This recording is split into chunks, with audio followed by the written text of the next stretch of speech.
Persaingan sengit di pasar motherboard udah bukan lagi di pasar murah, tapi udah merambat ke pasar motherboard mahal.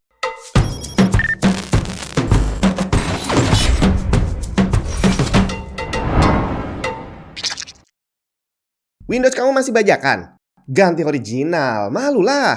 Karena sekarang kamu udah bisa beli lisensi Windows original pakai GoPay dan OVO di cdkeysales.com.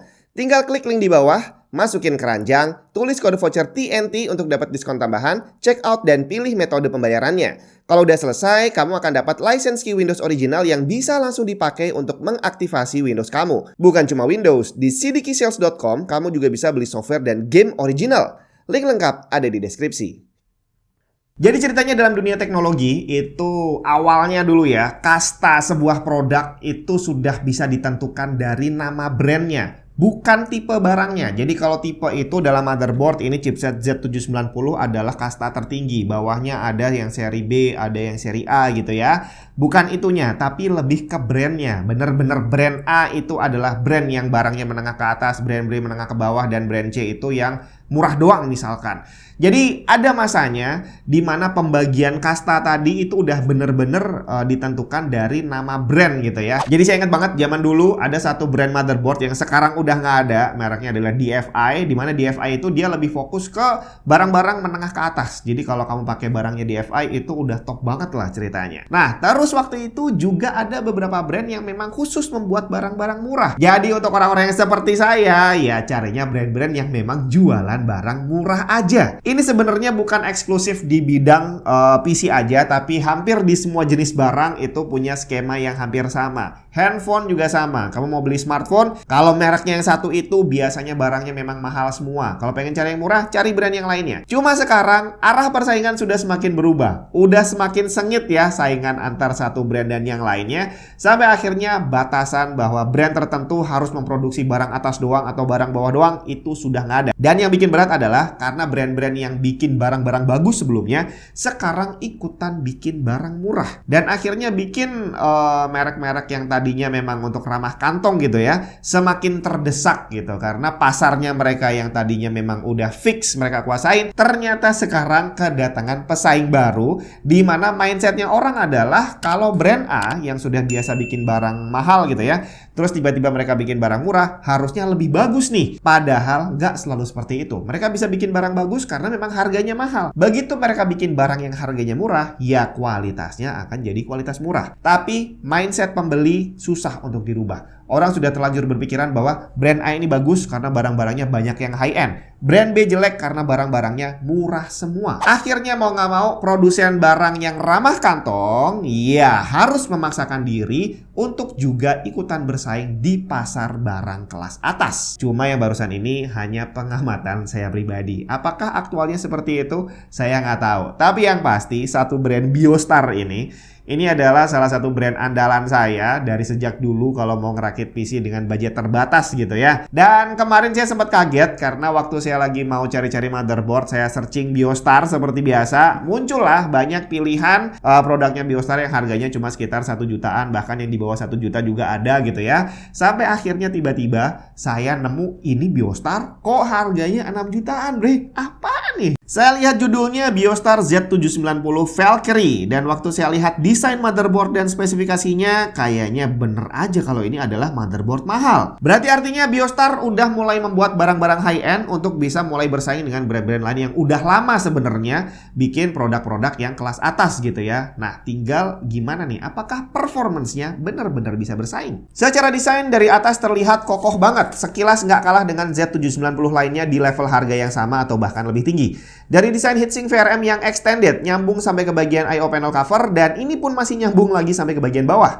Kemudian heatsink untuk SSD yang juga terlihat solid banget, rapat satu sama lain dan membuat tampilan motherboardnya terlihat benar-benar gagah. Nggak ketinggalan dikasih RGB juga di bagian I/O cover sama di atas chipset. Terus kalau kita lihat di baliknya, mantap juga Biostar memasang backplate di belakang motherboardnya. Nggak semua motherboard dengan harga segini ngasih backplate, bre. PCB-nya sendiri juga solid banget karena menggunakan desain 8 layer. Dia juga udah punya dedicated power dan reset button yang ada LED-nya. Overall secara desain Biostar Z790 Valkyrie ini nggak kalah dengan motherboard lain sekelasnya. Sekarang gimana spesifikasinya? Yang pasti dia udah support CPU Intel Gen 12, 13, dan 14 menggunakan digital PWM 105M DRMOS ditambah dengan heatsink VRM yang gede banget tadi, membuat motherboard ini cocok banget seharusnya untuk kerja berat dengan CPU kelas atas seperti Core i9 sekalipun. Memiliki 4 slot RAM DDR5 up to 192GB dengan speed 7200 plus MHz. Bahkan kalau kita lihat di pengaturan BIOS-nya, kita bisa atur manual speed-nya hingga 10.000 MHz kalau memang RAM-nya mampu dan kamu bisa settingnya. Tapi seperti biasa untuk detail RAM yang disupport, terutama yang high speed, cek QVL-nya. Lihat di sana RAM apa aja yang bisa jalan sampai 7000 dan gimana konfigurasinya. Expansion slot, ada 2 PCI Express x16 Gen 5, di mana slot pertama jalan di full x16, sedangkan yang kedua hanya x8. Sedangkan slot ketiga Gen 4 x4 aja. Kemudian storage drive yang kita lihat heatsinknya ada banyak banget, ternyata benar. Kita dikasih 5 slot M.2. Slot pertama udah Gen 5, slot 2, 3, dan 4 hanya Gen 4, dan slot kelima hanya Gen 3. Yang support M.2 SATA hanya slot kelima aja, yang lainnya NVMe only. Untuk konektor SATA konvensional kita juga dikasih banyak banget, ada 8 port, di mana port ke-8 berbagi jalur dengan slot M.2 kelima. Terus satu lagi yang perlu diperhatikan, kalau kamu pasang NVMe di slot M.2 pertama yang Gen 5, maka slot PCI Express x16 yang kedua akan mati, dan slot PCI Express x16 yang pertama hanya akan jalan di kecepatan x8. Sayang banget nih ya.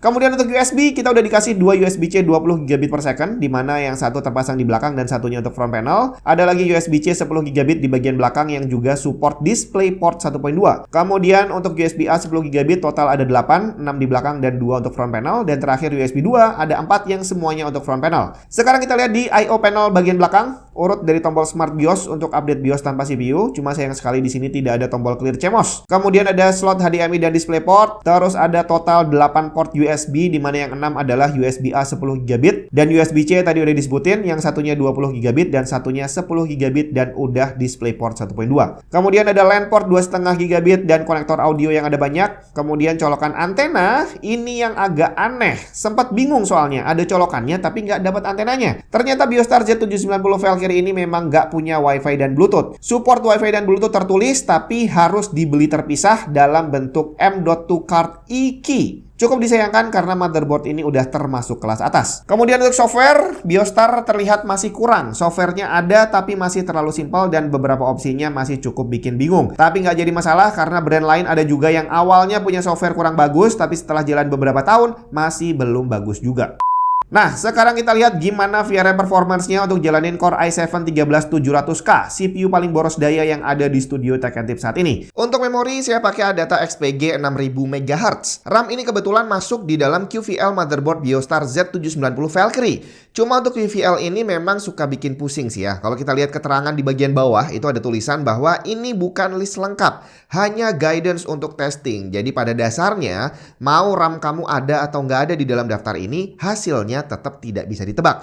Tapi nggak jadi masalah, kita coba jalankan RAM-nya dengan setting XMP yang ada. Dan kita lihat seperti tadi udah sempat saya singgung, kita bisa atur manual speed RAM-nya up to 10.000 MHz. Tapi nggak bisa sembarangan, kamu harus paham gimana caranya overclocking ya. Jadi di sini kita cukup jalankan XMP aja untuk bisa jalanin RAM-nya di 6.000 MHz. Kita coba lakukan memtest dan terlihat hasilnya lancar-lancar aja tanpa ada error. Jadi di sini bisa kita harapkan bahwa untuk keperluan lainnya seperti nge-game atau pekerjaan-pekerjaan yang lain, harusnya nggak ada masalah dengan kinerja RAM-nya. Dan benar sekali, dicoba untuk nge-game, dicoba untuk pekerjaan lainnya, tidak ada masalah sama sekali. Sekarang untuk VRM-nya, kita akan lakukan stress test CPU Core i7-13700KF yang didinginkan dengan Arctic Liquid Freezer 2 280mm untuk menjalankan Cinebench. Kita lihat load CPU-nya 100% dengan temperatur juga mentok di 100 derajat Celcius, dan ini karena bottleneck di coolernya ya. Di sini kita lihat temperatur MOSFET-nya dan PWM controller ada di kisaran 55 derajat Celcius tergantung pembacaan di software mana yang akan kita lihat. Karena di dua software HW Info dan software bawaan Biostar-nya pembacaannya sedikit berbeda. Tapi kalau kita lihat aktual yang terbaca oleh thermal imager, area terpanas terdeteksi di bagian tepi heatsink VRM yang ada di kisaran 50-51 derajat Celcius. Masih dalam batas yang sangat wajar dan sangat aman. Jadi boleh dibilang bahwa desain cooler VRM motherboard ini cukup mumpuni dan layak untuk masuk ke dalam jajaran motherboard menengah ke atas. Yep, itu dia tadi Biostar Z790 Valkyrie, di mana di sini Biostar ternyata berhasil membuktikan diri bahwa mereka bukan hanya bisa bikin barang murah, tapi bisa bikin juga barang yang mahal dengan kualitas sesolid ini dengan performance yang juga mantap. Harganya nggak sampai 6 juta di beberapa online store dengan garansi 3 tahun resmi dari NJT. Tapi nggak bisa dipungkiri ada beberapa hal yang boleh dibilang adalah minus dari motherboard ini yang jadi sorotan saya. Yang pertama tadi masalah slot PCI Express kali 16, di mana dia hanya bisa jalan kali 8 dan slot keduanya mati kalau kita pasang NVMe di slot paling atas yang Gen 5. Kalau memang masalahnya adalah keterbatasan PCI Express lainnya, di mana untuk Gen 5 jumlahnya memang terbatas, ya mendingan kayaknya slot keduanya nggak usah dibikin Gen 5 kali ya. Dibiarin Gen 4 aja, karena toh saat ini udah jarang banget orang yang menggunakan multi GPU. Biasanya beli satu tapi yang powerful gitu ya. Biar nggak usah bingung matiin line kalau ada salah satu yang dipakai. Jadi di sini kalau kamu pengen pakai NVMe tapi belum Gen 5, nggak usah dipasang di atas. Pasang aja di slot yang lainnya biar slot PCI Express kali 16-nya bisa jalan full speed. Kemudian soal backplate, ini adalah nilai plus sebenarnya karena nggak semua motherboard di harga yang sama udah memasang backplate. Cuma masalahnya di harga yang sama juga motherboard yang nggak punya backplate punya Wi-Fi dan Bluetooth. Jadi kalau kita bicara tentang fungsional dan mungkin untuk memangkas biaya produksi, kayaknya mendingan backplate-nya dibuang aja, diganti pakai Wi-Fi and Bluetooth card. Karena sekarang Wi-Fi 6E dan Bluetooth 5.2 itu udah jadi standar yang sejak lama sudah diterapkan di motherboard kelas atas. Dan terakhir adalah untuk pemilihan warna USB port yang ada di belakang. Di sini tadi kita lihat semuanya warnanya biru. Dan ini malah bikin motherboardnya terlihat jadi kurang canggih. Walaupun speednya bisa sama aja 10 gigabit per second, tapi port USB itu bisa punya nama yang berbeda. Ada USB 3.0, 3.1, atau 3.2 dengan kecepatan yang sama. Warna biru tua seperti yang terpasang di motherboard ini adalah untuk USB 3.05 gigabit per second. Kalau udah 10 gigabit, berarti minimal dia adalah USB 3.1 yang warnanya harusnya biru muda. Tapi motherboard ini udah pakai USB 3.2. Bahkan semuanya itu 3.2 Gen 2 yang warnanya harusnya merah. Jadi dengan pasang warna biru tua, dia jadi kelihatan kuno bre, karena ya terlihat seperti USB 3.0 padahal dia udah 3.2 Gen 2. Jadi harusnya dipasangnya warna merah aja biar terlihat lebih gagah dan juga lebih canggih. Dan udah itu aja minus yang bisa saya temukan dari motherboard ini. Sisanya secara performance dan udah saya pakai untuk harian, nggak ada permasalahan yang berarti. Dan di sini berarti saya sudah bisa membuktikan sendiri bahwa Biostar yang tadinya saya cari karena harganya murah dan performance-nya boleh lah ya, sekarang udah bisa saya cari Biostar yang harganya lebih mahal dengan performance yang juga bisa bersaing. Kita ketemu lagi di video yang lain.